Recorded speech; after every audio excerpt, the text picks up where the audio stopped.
Imagine waking up one morning to discover that the serene lake on your property, the very reason you bought your retirement home, has been completely drained overnight to fill the HOA's extravagant new swimming pool. Then imagine their faces when they discover that you, a retired Marine Corps veteran, actually own all the water rights to the entire development. That's exactly what happened to me last summer, and it changed everything in Pinecrest Estates forever. Imagine waking up one morning to discover that the serene lake on your property, the very reason you bought your retirement home, has been completely drained overnight to fill the HOA's extravagant new swimming pool. Then imagine their faces when they discover that you, a retired Marine Corps veteran, actually own all the water rights to the entire development. That's exactly what happened to me last summer, and it changed everything in Pinecrest Estates forever. The morning had started like any other in early June. I'd followed my usual routine: coffee on the back deck at sunrise, watching the mist rise off my small private lake while planning what I might catch for dinner.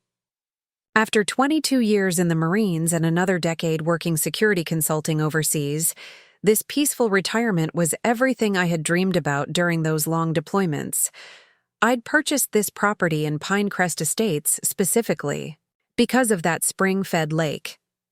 The real estate agent had emphasized that while the property was part of an HOA, my lot was grandfathered in with special considerations due to its unique location at the community's edge. The lake itself was fully on my property, though it connected to the community's water system through a natural underground spring. Perfect for fishing, kayaking, and simply enjoying the tranquility of nature. It was my sanctuary. That particular morning, something felt off immediately.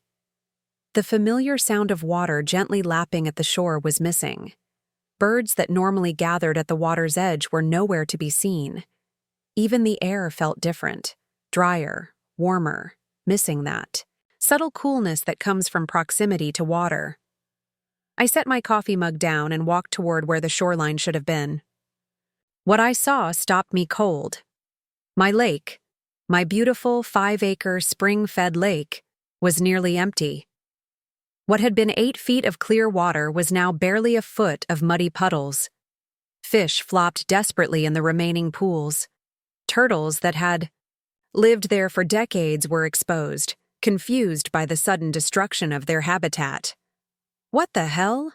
I muttered, staring in disbelief at the devastation before me. My first thought was a sinkhole. They weren't uncommon in this part of Florida.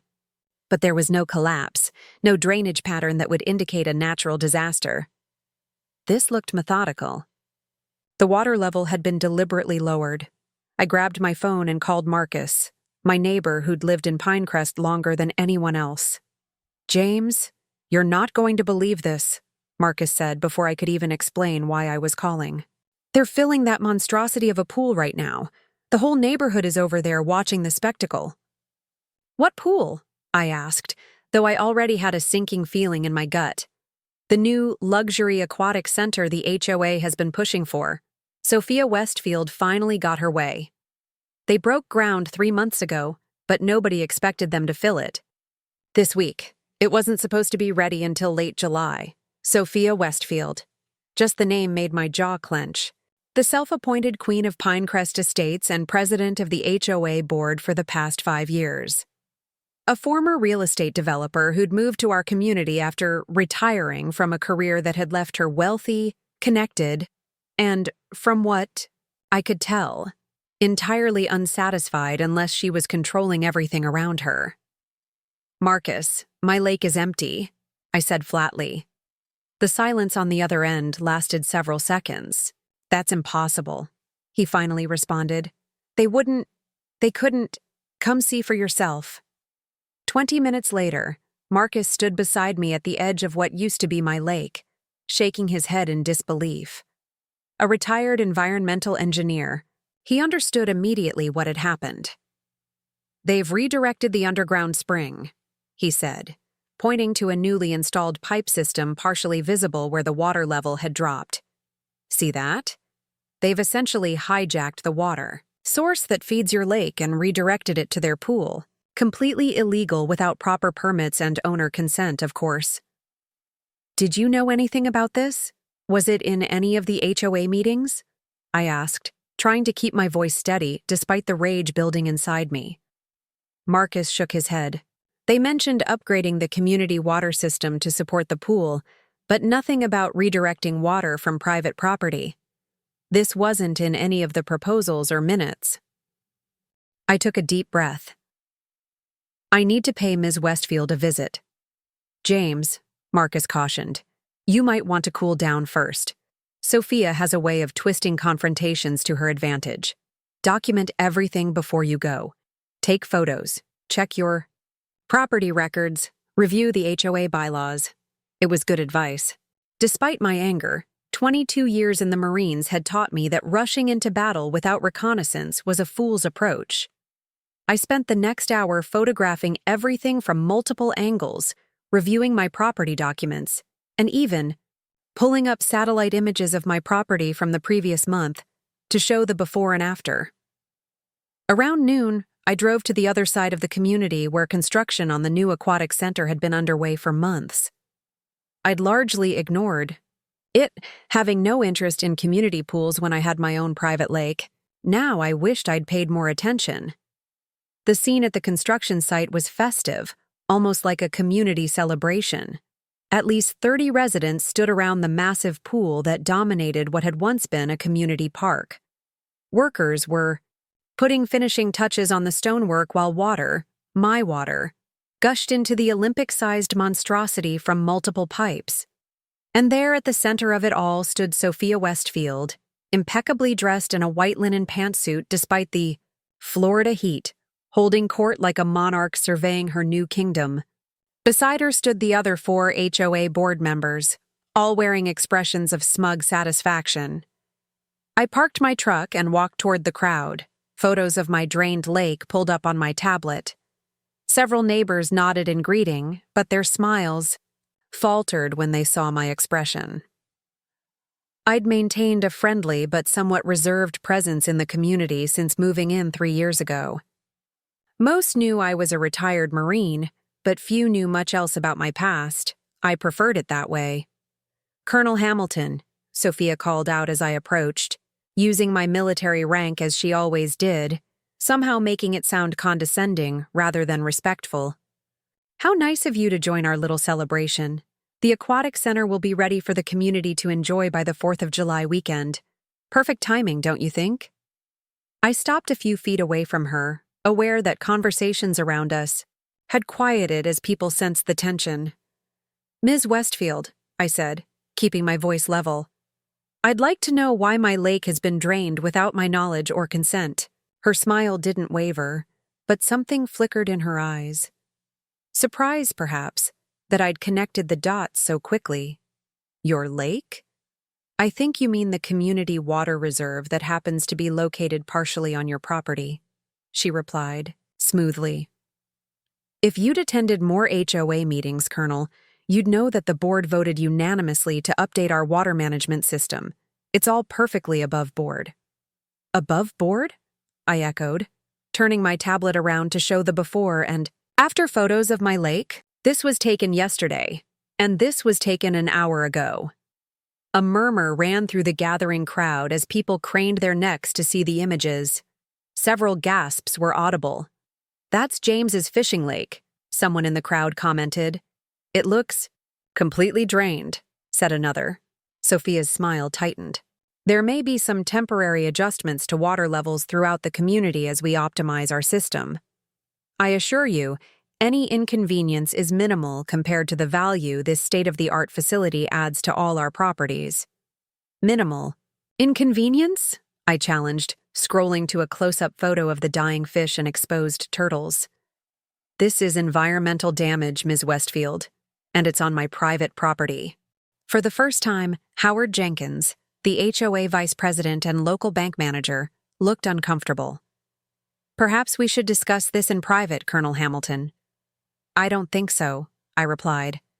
Since this decision apparently had community-wide support, let's discuss it with the community present. I turned to address the gathered neighbors.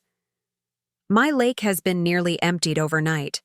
The ecosystem that's thrived there for decades is dying as we speak, and it appears it was done to fill this pool. The crowd's mood was shifting.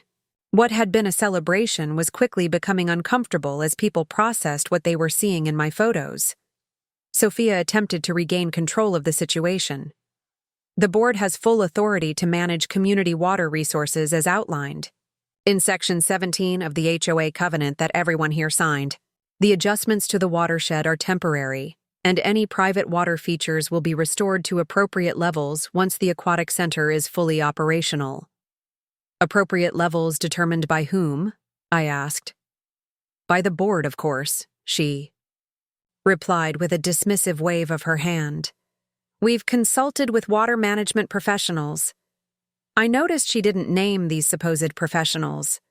Marcus, who had followed me to the site, stepped forward.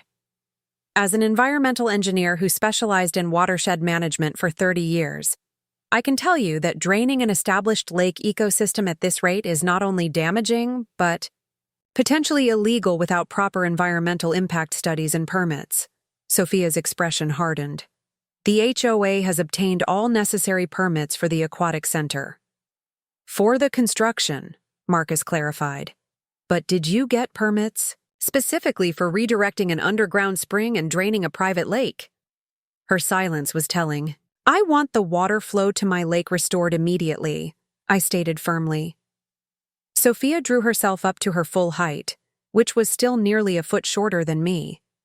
That won't be possible. The filtration system is already operational, and reversing it now would damage equipment that cost the community over $200,000. That's not my problem, I countered. Actually, Colonel Hamilton, as a member of this HOA, it would be your problem. Any damage to community property would result in special assessments, which means everyone's HOA fees would increase. She glanced around meaningfully at the crowd. I'm sure no one wants that. It was a clever move, attempting to turn the community against me by threatening their wallets. A few people in the crowd shifted uncomfortably. So what exactly are you proposing? I asked, though I already knew I wouldn't like the answer. The system will rebalance naturally over time, she said with a practiced smile that didn't reach her eyes. Your fishing pond should return to an appropriate level within a few months. In the meantime, as a valued community member, you'll have full access to our beautiful new aquatic center. Problem solved. The audacity was breathtaking.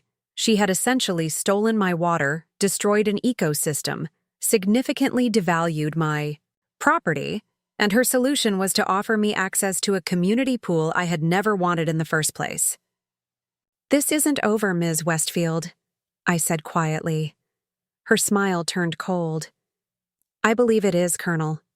The decision has been made, the project is nearly complete, and the community will benefit enormously. Your little fishing hole is a small price to pay for progress. With that, she turned her back on me and addressed the crowd. Now, who would like a tour of the filtration room? It's state-of-the-art technology that will keep our beautiful new facility crystal clear all year round. As she led most of the crowd toward the equipment building, I stood there, processing what had just happened. A few neighbors approached me, expressing their shock and sympathy, but none seemed willing to openly challenge Sophia's authority. She can't do this, Marcus muttered beside me. There have to be legal implications. Oh, there are, I assured him as we walked back to our vehicles. But before I call a lawyer, I need to check something in my property documents. What are you thinking? Marcus asked. Something the real estate agent mentioned when I bought the place, I replied, my mind working through possibilities. Something about why my property was priced higher than similar lots in the area despite being further from the community center. Once home, I pulled out the thick folder of documents from my safe and spread them across my dining room table. The property deed, the survey maps, the water rights certificate. Wait. The water rights certificate. I read it carefully, then read it again. A slow smile spreading across my face. I made a call to my lawyer in Tampa, described the situation, and emailed him the relevant documents. "Am I reading this correctly, Phil?" I asked after he'd had time to review everything. "You absolutely are, James," he confirmed, a note of amusement in his voice. When the developer created Pinecrest Estates 20 years ago, they sold most of the water rights to the individual property owners. Your lot, being the site of the original spring that feeds the entire community's water system, came with extensive rights that go well beyond your property boundaries. According to this document, you own the rights to all water from that spring and its watershed, which effectively means you control the water supply for the entire eastern section of Pinecrest Estates, including the new aquatic center, I clarified. "Especially the new aquatic center," Phil confirmed. "They're drawing directly from your water source without permission or compensation. That's textbook water rights infringement." I thanked him and hung up, sitting back in my chair to consider my options. The HOA had made a critical mistake, one that stemmed from arrogance and the assumption that they could bully residents into compliance. But they had never faced someone like me before, someone who understood both strategy and the long game. Someone who had spent a career learning how to deal with entrenched power and corrupt authority. Someone who knew that the most effective victory wasn't about destroying your opponent, but about changing the entire battlefield. As I watched the sun setting over my diminished lake, I began formulating a plan. Sophia Westfield thought she had won today, but she had no idea what was coming. By diverting my water to fill her precious pool, she had unwittingly handed me the perfect leverage to reshape the entire power structure of Pinecrest Estates. Tomorrow would be a very interesting day indeed. I spent that night researching everything. I could about water rights in our county. Sleep wasn't an option, not with the anger still simmering inside me and the wheels of strategy turning in my mind. By sunrise, I had compiled a comprehensive folder of documentation. My original property deed, the water rights certificate, county records showing the spring's watershed connections, historical satellite imagery of my lake, and environmental regulations regarding protected water ecosystems. Armed with knowledge and legally solid ground beneath my feet, I called Phil again at 7 a.m. To his credit, he answered despite the early hour. "I need you to draft a cease and desist letter immediately," I told him. "And I want to file for an emergency injunction to stop them from using any more water from my spring." "I can have both ready by noon," he replied. "But James, I should warn you, injunctions can take time, even emergency ones. The wheels of justice don't always move as quickly as we'd like." "I understand," I said. "But I need the legal groundwork laid before I make my next move." While waiting for Phil to prepare the documents, I drove to the County Environmental Protection Office. The moment they opened, the clerk at the front desk seemed surprised when I requested all permits filed for water diversion in Pinecrest Estates over the past year. "That's unusual," she commented. "Most HOAs submit those electronically now. Let me check our system." 20 minutes later, she returned with a puzzled expression. "I can only find permits for the construction of the aquatic facility itself. There's nothing here about water diversion or watershed modification." "Could they have filed under a different classification?" I asked. She shook her head. "Any project involving natural water sources requires specific environmental impact studies and permits. Those would be flagged in our system." I asked for a written confirmation that no such permits existed on file. She printed an official statement, stamped it, and handed it to me with a curious look. "If someone's diverting water without proper permits, you should file a complaint with our enforcement division," she suggested. "I intend to," I assured her. "But first, I need to gather all the evidence." By noon, Phil had emailed me the legal documents I'd requested. The cease and desist was particularly satisfying. A formal demand that the HOA immediately stop using water from my spring, restore the original water flow to my lake, and compensate me for environmental damages already caused. I printed several copies and headed to the community center where the HOA offices were located. The receptionist, a part-time college student named Tyler, who knew me from occasional conversations about his interest in military history, looked up in surprise. "Colonel Hamilton, the board isn't meeting today," he said. "I'm not here for a meeting," I replied, handing him one of the cease and desist letters. "I need this delivered to each board member immediately. It's a legal matter." Tyler's eyes widened as he glanced at the document. Ms. Westfield instructed us not to disturb board members with resident complaints outside of designated office hours." "This isn't a complaint," I clarified. "It's a legal notice. If you refuse to deliver it, you'll be named in the subsequent lawsuit for obstruction." It wasn't entirely true, but Tyler didn't know that. His face paled slightly.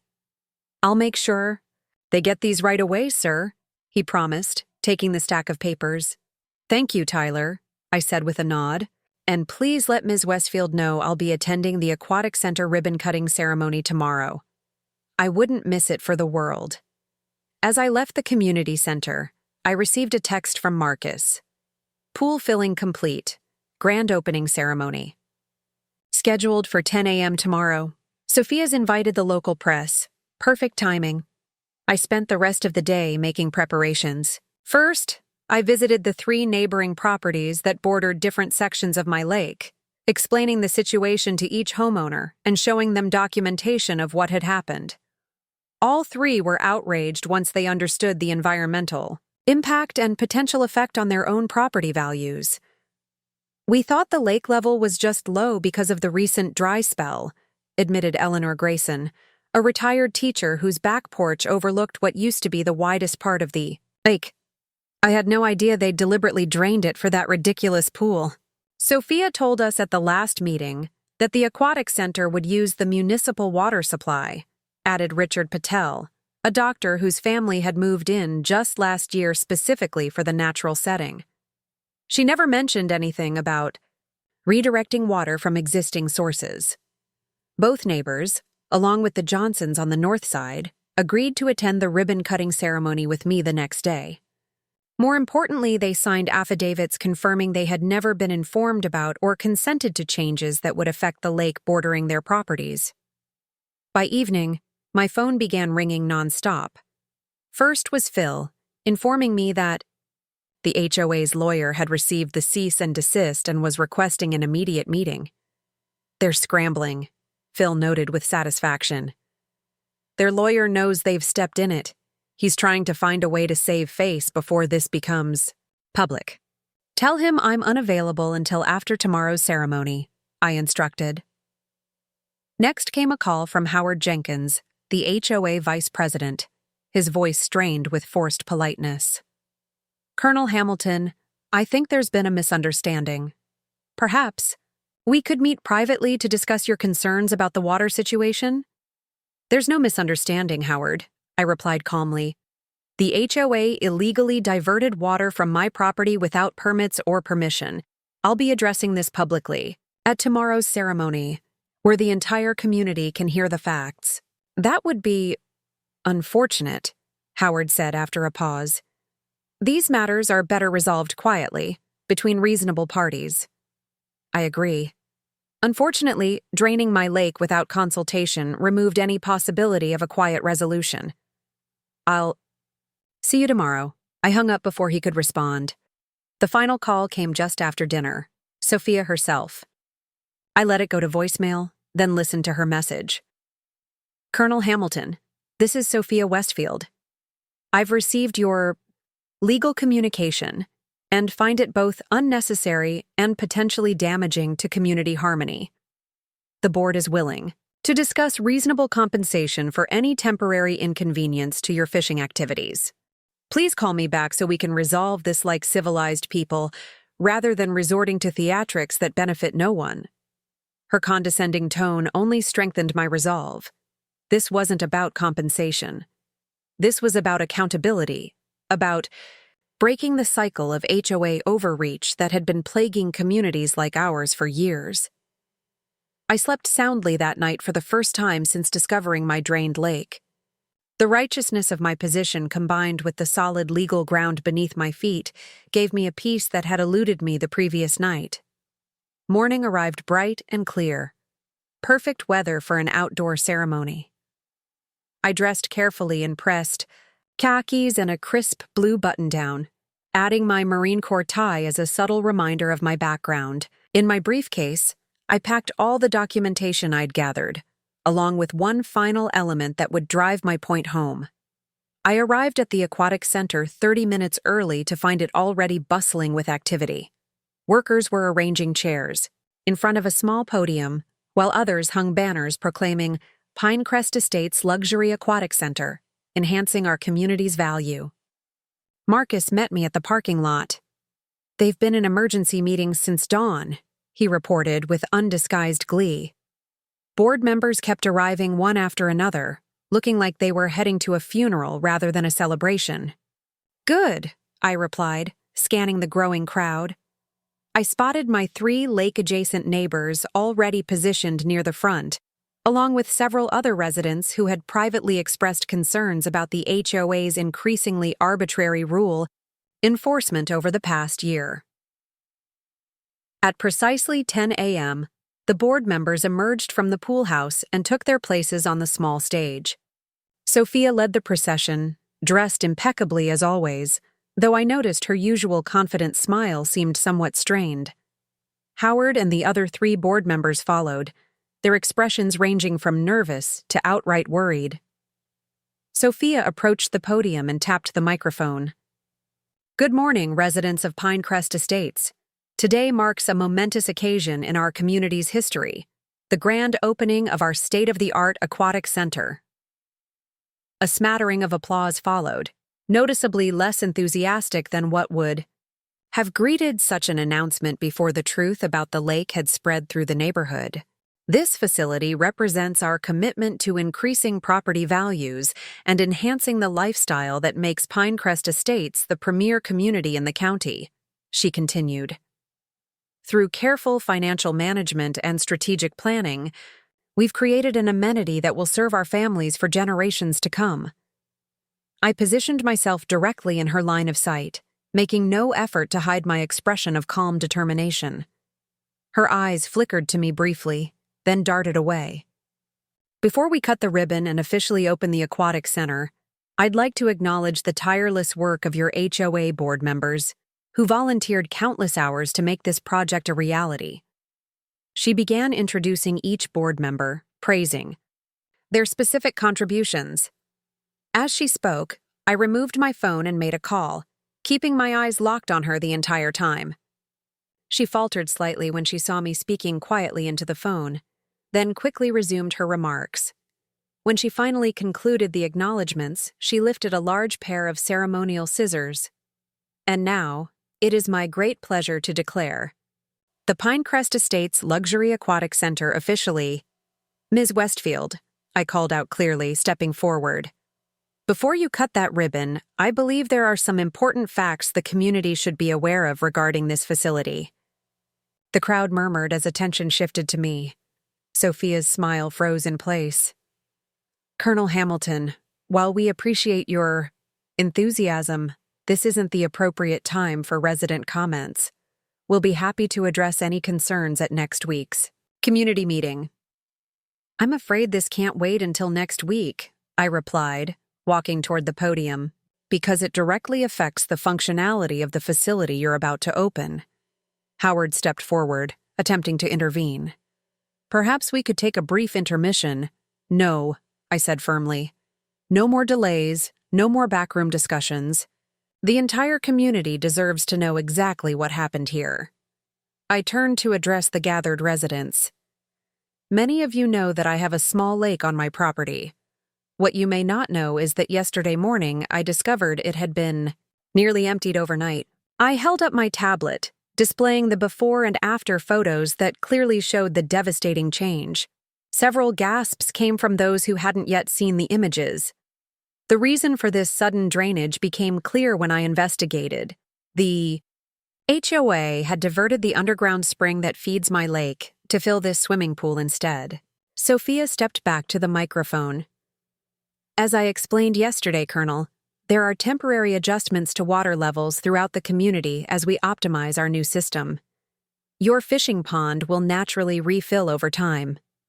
"That's not accurate," I countered. And you know it. The diversion is permanent unless the pipes are removed, which the board has refused to do. I turned back to the crowd. But here's what Ms. Westfield and the board failed to research before they made this decision. When Pinecrest Estates was developed 20 years ago, the original water rights were sold separately from the land parcels. The spring that feeds my lake, the same spring now diverted to fill this pool, comes with specific water rights that were purchased along with my property. I removed the water rights certificate from my briefcase and held it up. This legal document confirms that I own the rights to all water originating from the Highland Spring and its watershed, which includes the water currently filling this pool. The crowd's murmuring grew louder. Sophia's confident facade cracked slightly as she glanced toward the HOA's lawyer, who had suddenly developed an intense interest in his shoes. Sophia's face contorted with barely contained rage as she processed the implications of what I'd just revealed. Her eyes darted between my water rights certificate and the gathering crowd of increasingly agitated homeowners. "This is absurd," she finally managed, her voice less steady than before. "One outdated document doesn't give you the right to disrupt an entire community project." "I agree completely," I replied calmly, "which is why I would never have diverted water from the community pool without permission. Unlike some people, I respect property rights." That hit its mark.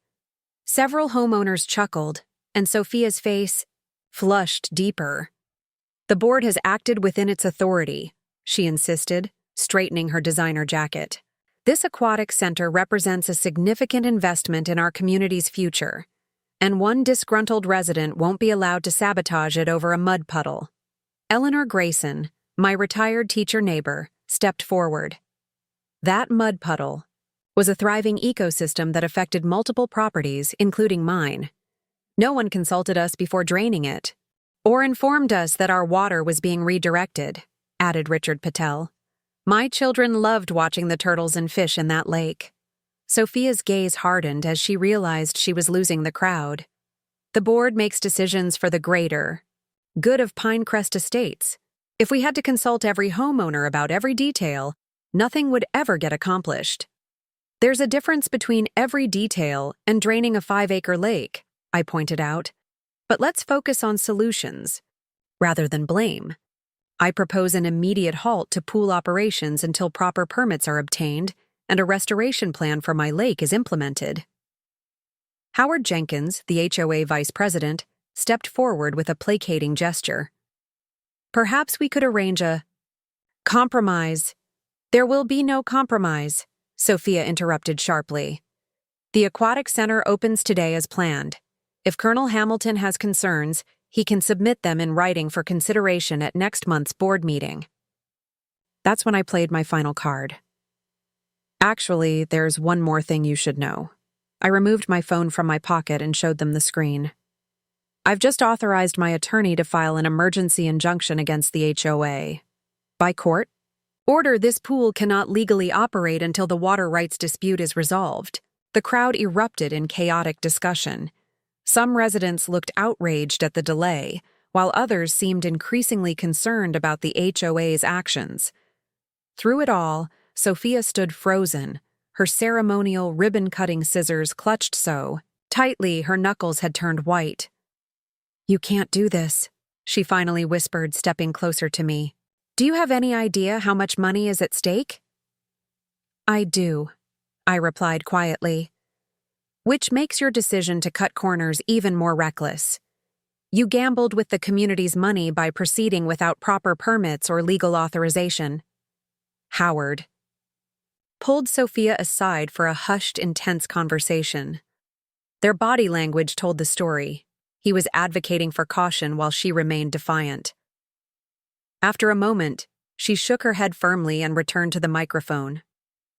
"Ladies and gentlemen," she announced, her voice artificially composed, "due to some last-minute technical issues, we'll be postponing today's opening ceremony. Please check your email for updates on the rescheduled date."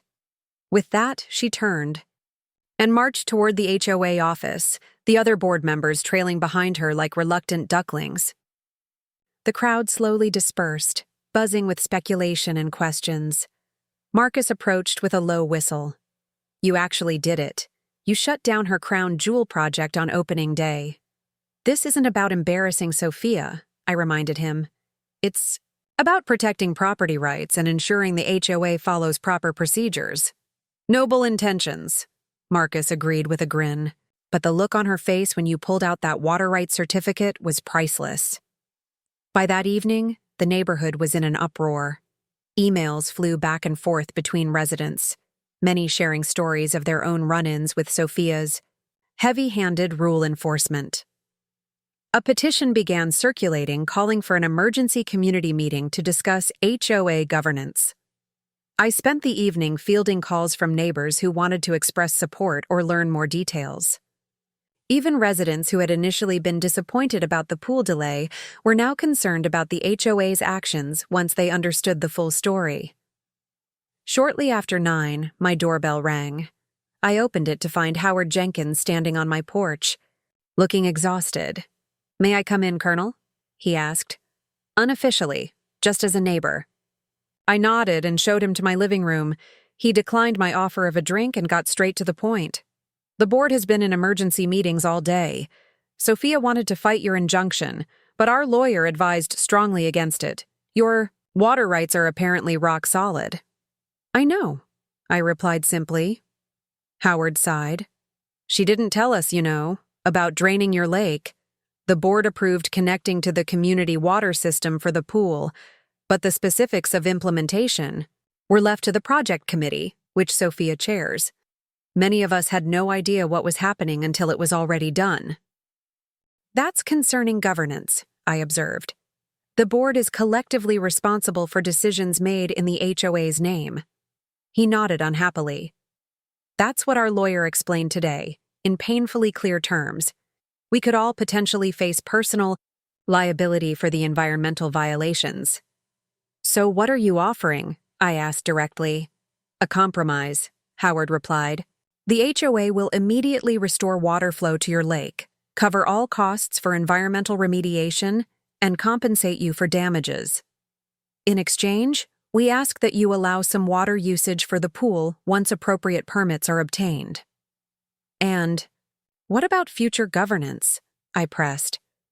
"What prevents this from happening to another homeowner next month or next year?" Howard hesitated. "Sophia is resistant to any changes in how the board operates." "Then we don't have a deal," I said firmly. "This isn't just about my lake anymore. It's about establishing proper checks and balances for HOA authority." After Howard left, I called Phil with an update.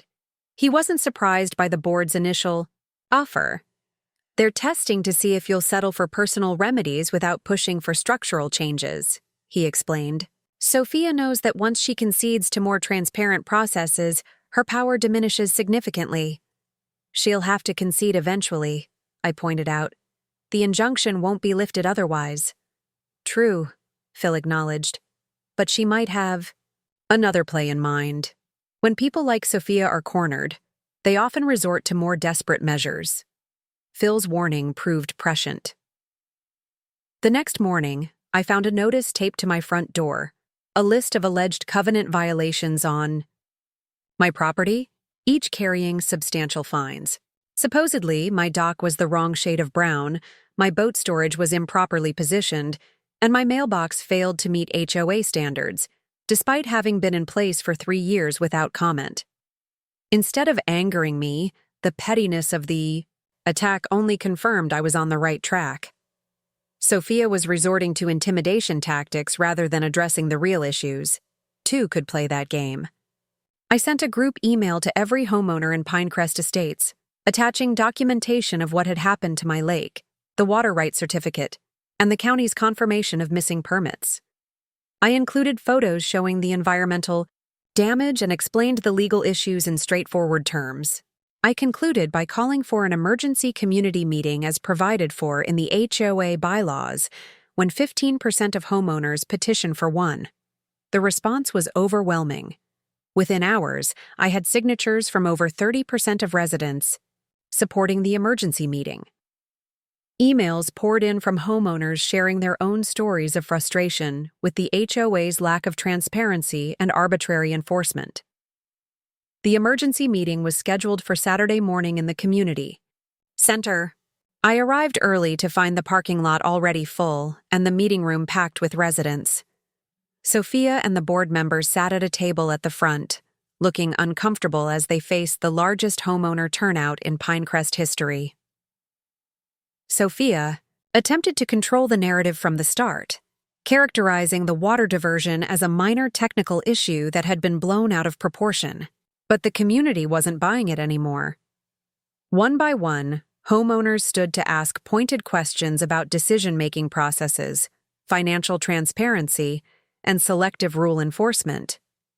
Then Walter Simmons, a retired civil engineer, presented documentation showing that road maintenance funds had been diverted to the Aquatic Center project without proper disclosure to residents.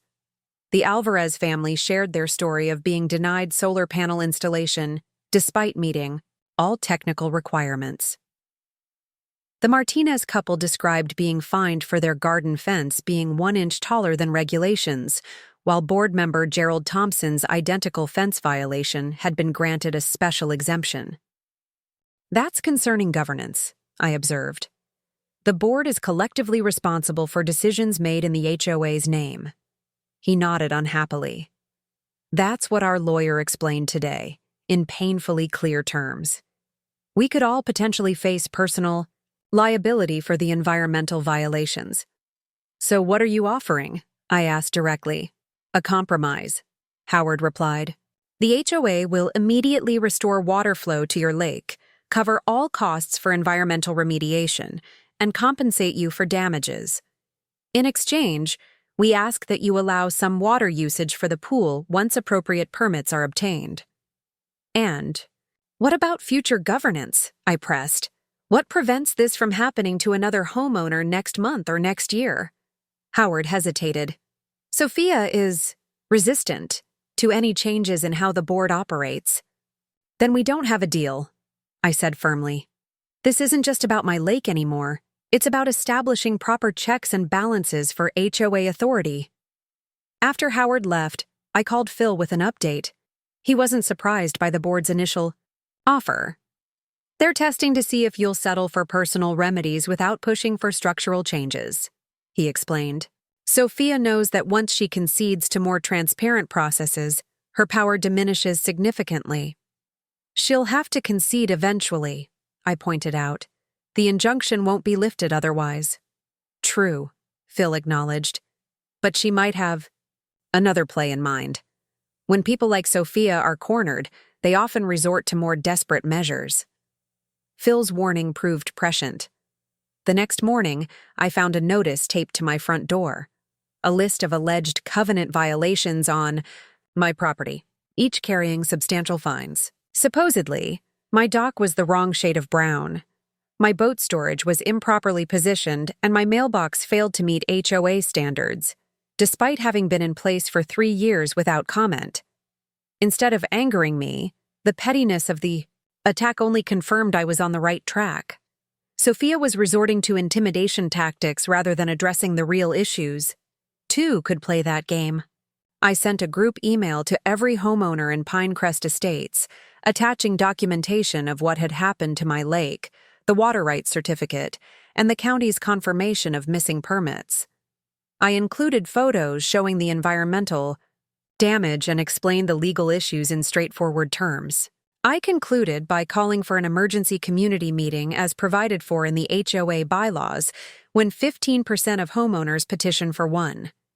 The response was overwhelming. Within hours, I had signatures from over 30% of residents supporting the emergency meeting. Emails poured in from homeowners sharing their own stories of frustration with the HOA's lack of transparency and arbitrary enforcement. The emergency meeting was scheduled for Saturday morning in the community center. I arrived early to find the parking lot already full and the meeting room packed with residents. Sophia and the board members sat at a table at the front, looking uncomfortable as they faced the largest homeowner turnout in Pinecrest history. Sophia attempted to control the narrative from the start, characterizing the water diversion as a minor technical issue that had been blown out of proportion. But the community wasn't buying it anymore. One by one, homeowners stood to ask pointed questions about decision-making processes, financial transparency, and selective rule enforcement.